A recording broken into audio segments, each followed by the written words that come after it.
Shut up and sit down.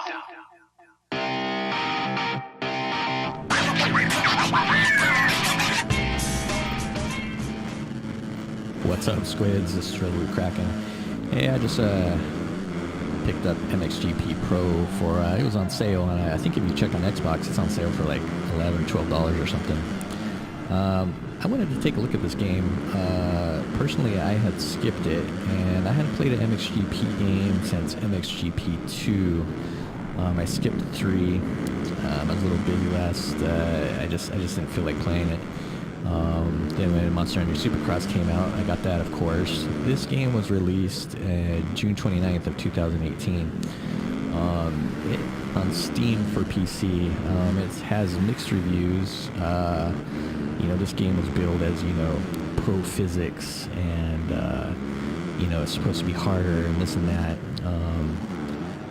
And I wanted to check it out and see, is it really as bad as people say? Let's take a look at it. So yeah, I'm currently playing on Pro Physics, manual transmission. I'm playing on hard difficulty. This is my first race in MX2 in the career mode. I did maybe one race. I played as Hurlings on the 450 just to see what the game was like initially. I didn't want to do realistic because I knew I wasn't going to do good, but Pro Physics,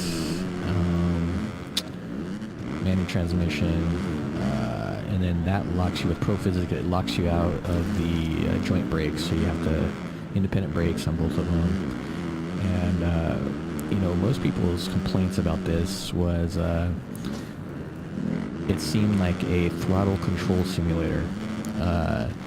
You have to be very careful applying the gas when coming out of corners.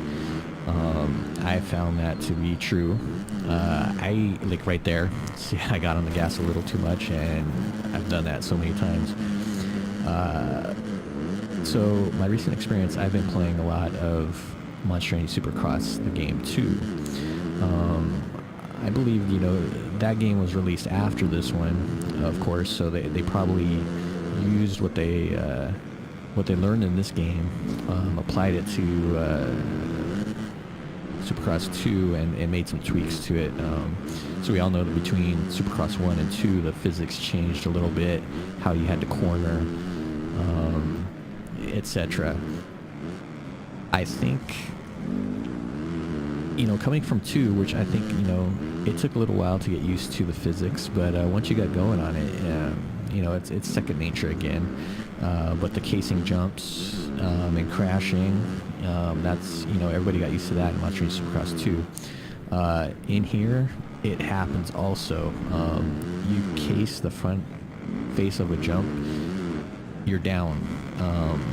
I think it's a little too far, and that was a complaint a lot of people had. There's no like randomness to it. Like, you might recover. Like in Supercross 2, you can case a jump, and you guys, his feet might come off the pegs and almost go over the bars, but he can recover. In this game, it's like you case it, you're going down, no matter what, even if it's a small one, and you'll see it in this race. There's just some places it's like, man, are you kidding me?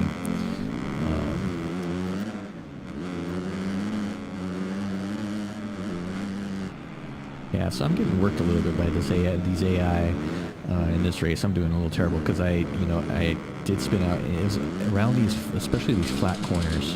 You are just, it seems like on a knife's edge trying to control that throttle. So I was trying to, stay in the correct gear, a higher gear. A lot of the time, like, I would just shift up to the fourth so I wouldn't spin the tires. The air physics, I mean, they seem very similar to Supercross 2 to me. Supercross 2, it might have been tweaked a little bit. And just from, first impressions, I have to say I like Supercross 2 better. The sense of speed, I think, in Supercross 2 with all the rhythms, it's a Supercross track. It feels like you're going faster, even if you're maybe not. It's hard getting back to, I haven't played a motocross game, so like I said, since MXGP 2. So it was, it just doesn't feel as fast, and maybe it's just this track also. I never liked Losail anyways, from it. God, another wreck from MXGP2 days. This is a track out in the desert of, I think, Dubai. It's always the first race of the year in recent seasons, and it's just, to me, it's very boring. Man, I wish they would get away from it. The one thing I did like, so again, this is, it doesn't have deformation of the track that means anything. You'll see the line, it develops, that's just where all the bikes went, but no ruts have formed, nothing like that. It looks good, with the lines, but everybody was complaining, oh, we want the ruts. Same thing in Monster Energy Supercross 2, where the ruts really do form on some tracks and impact the race. So I'm really hoping,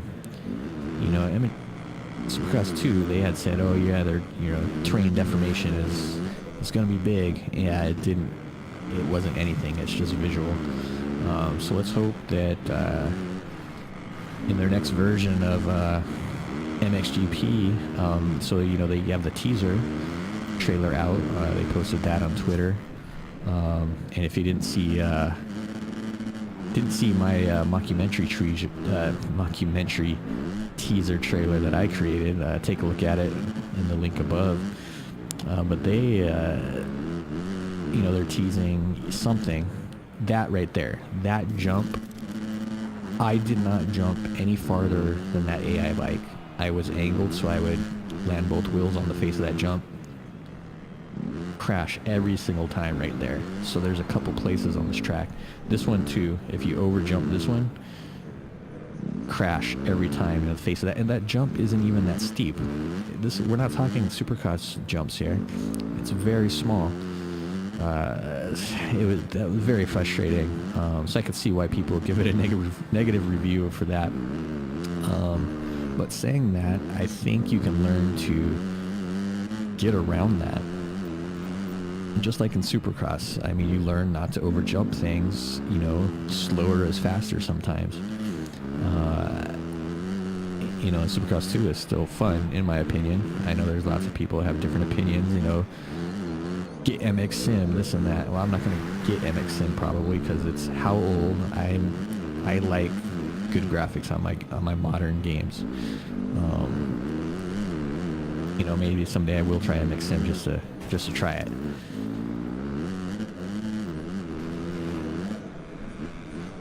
But the AI in this, I'm playing hard, like I said. Well, look at, I'm in next last place because I crashed how many times in this first moto. It's just, but the AI, they did give a little bit of good battles when you would do it. I didn't notice them. It seems like in Supercross 2, they do have the behavior. If you run it in on them, rough them up, they'll try to fight back and they'll come in hard on you. I'm not sure if that's in this game also. I didn't have anybody come and try to take me off the track. I mean, I did that myself. But they come inside, they didn't try to take me out. I saw a couple of reviews on Steam, people, you get bumped by the AI, this or that, you'll instantly crash. No, I didn't notice that at all. If you ever played, and I'm not sure if they improved it in MXGP 3, but in MXGP 2, even if you went on the inside of an AI and you touched their bike, you were down in the ground. It was ridiculous. So you pretty much couldn't run it up on inside and make sure you weren't going to hit them. Otherwise, you were going down. And that was my worst complaint about MXGP2 when I played it. Just how easily you crash from contact. And we all know these guys, they rough each other up and they don't go down most of the time.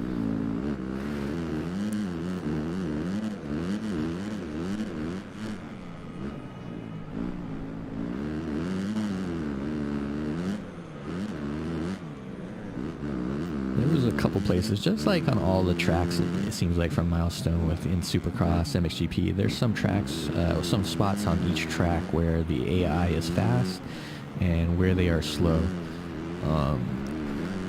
There's just a couple sections where I could catch up on them. pretty easy. The one thing I did like about this, the career mode versus Supercross, you pick your sponsor, just like in Supercross, but then you get to pick your technical sponsors. So your exhaust, your grips, tires, etc. And it unlocks a few of the manufacturers to begin with, so you don't have to get credits to unlock. You're not racing a stock bike, and I mean that's more realistic. Like in Supercross, who's going to show up? I'm sure somebody has, but who is going to show up realistically with a stock bike, no upgrades at all, and race that? So at least in this, they try to give you a, let's see, what did I get? Okay, 20th. But you're not going to show up to a race in MXGP and compete with a stock bike. So at least, you know, they give you some options. Oh, this is a cool thing. I was starting in third gear here. I figured that out. I shifted a little too late into fourth, but that was the only way you could do it. You start in third, and I think they're actually doing that. I think. Let's see if I do any better on this this race. But anyways, that's what I liked about picking your technical partners, because then you had some pipes unlocked already on the bike. The other thing that was different about this was the training. You could just go from the main menu, go to training, do all the tutorial stuff, and it affects your rider and career mode. So finish all the scrubs, finish the starts, etc., etc., and you're done. You don't have to do it throughout your career. I can see why and what they were trying to do in Supercross 2, making the training during the season, so there's some progression. So you get better as the season goes. You do the training instead of like here, you just do it before the game even starts. Before you don't even have to do it during your career. I don't know what's better. I kind of like just getting it over with. Like, you know, if you're in MXGP, MXGP2, or the MX2, sorry, and the class at this level, I hope you know how to do all that stuff already, scrubbing, doing your starts. Yeah, you could get better at it, but I'm not a real fan of doing that training in Supercross, especially because you have to do it to unlock the compound. It's just ridiculous. Like, unlock it already. So I'm actually doing not bad here. I got third. Don't run it off the track.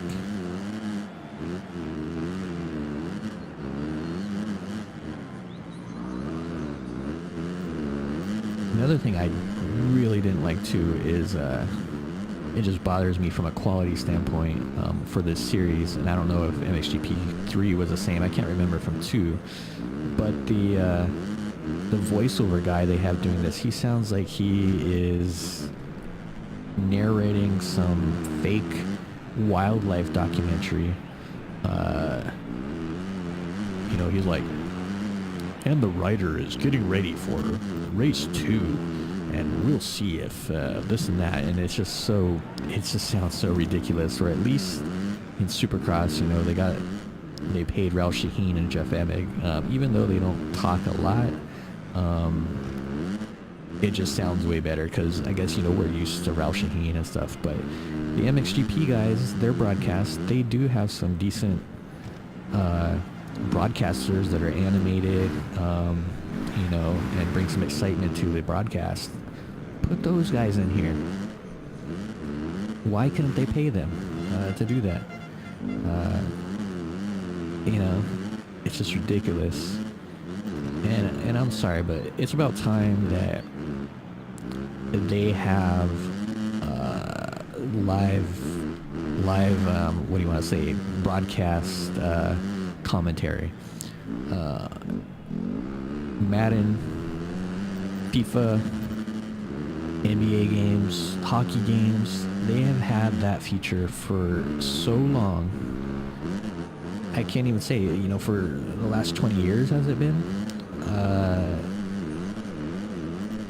Why can't you do that for a motocross game? How hard would it be? I mean, all that you have to do is say, he crashed. He passed this guy. He passed that guy. Hurlings is going into the lead. Oh, he cleared the triple. He just endoed.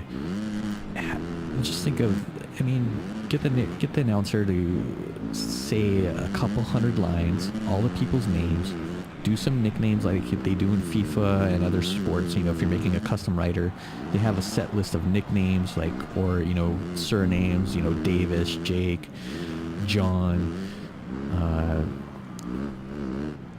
That thing sounds a little more, you know, when you're playing as a custom rider, you know, it's a little personal. That would be pretty cool. But they seem to not be able to figure out how to do that. I do not know why. It's a bunch of if-then statements. You know, if I just jumped that, say I jumped it. It's pretty damn easy. If I pass this guy, say I just passed Prado. Something like that. Anyways, that's a big rant on commentary, but I think that would add so much to the game, especially in Supercross. Just think of Ralph Shaheen and, well, now Ricky Carmichael. We'll see if he's in the game next year announcing, but man, to have play-by-play, that would be, it'd probably get irritating after a while, but again, it's part of Madden and FIFA. If you guys play those games or ever played them, it does add to the, I guess, you're not listening to commentary when you're actually riding a bike. You're not listening to it when you're actually playing soccer or football, though, or basketball. You know, it's kind of, we're getting the TV's broadcast experience when they do that play-by-play. But anyways, I think it would add something to it. Let me know what you guys think in the comments. Yeah, so at least I'm doing a little better in this Moto, or Race 2 as they call it, not Moto 1 or 2. That's another thing, getting used to after playing Supercross a lot. You know, you have the qualifier and the main event, but in this one you have the qualifying race plus the 2 races.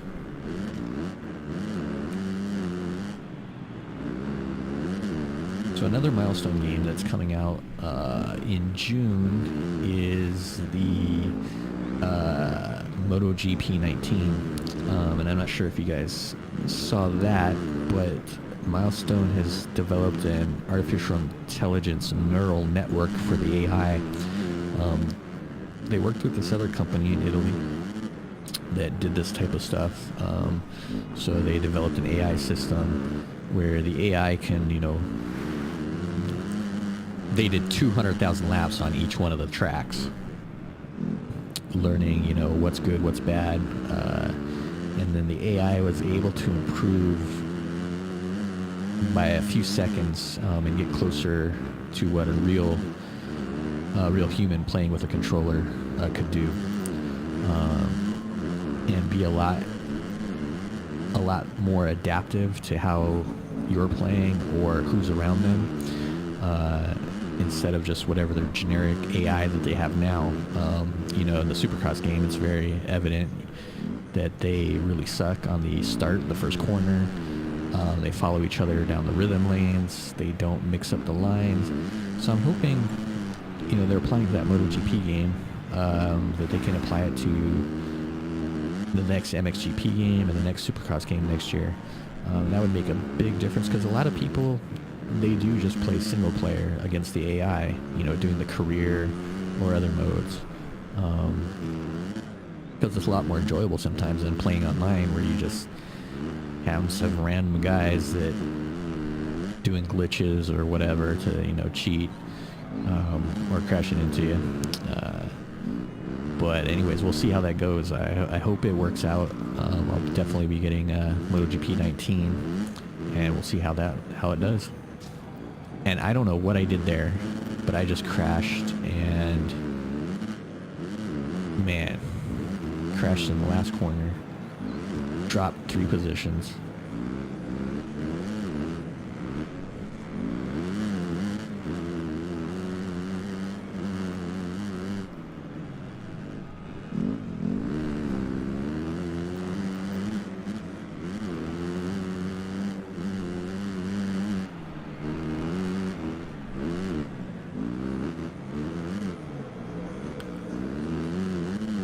so what do you guys think? You know, I mentioned the trailer that Milestone released. They're going to give us more information in June 14th, I believe, on the next MXGP game. You know, there's a lot of conjecture about what it could mean. It could just be another MXGP 5, people are saying. But their trailer was really ambiguous and kind of strange. You know, it showed like a destroyed office inside a building, and you could hear the four strokes outside.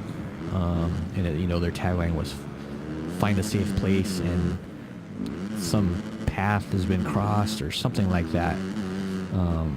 You know, so other people are saying, oh, it's going to be a crossover with the AMA national races. And I don't know if that would be. I would hope that it could be just if they did that, they would make just a game by itself, the AMA nationals. I don't know if they would do that or not. And look, I crashed again right in the same corner, and I do not know why. So I lost a couple places again. Well, let's see what we got. As we wait for the riders to climb the podium for the awards ceremony, let's take a look at the 11th results overall. at the end of this amazing race 2. So guys, I don't know. I'm still on the fence about this game. I'm gonna give it some more time. I'm gonna go through this MX2 career. It's not that bad, honestly. I thought it would be worse from the reviews, but after playing Supercross 2, I think the physics are really similar. I'm just gonna keep plugging away and see. You know, it's definitely. But even in Supercross 2, the spinning out, if you're on the all the highest physics settings, it's pretty tough too. I did kind of like this little part here, where you had to pick some press release type things if you agreed with some of these guys. But anyways, guys. Hope you enjoyed the video. If you did, hit the like button, leave a comment for me, hit that subscribe button if you're not already, and I'll talk to you later. Thanks a lot.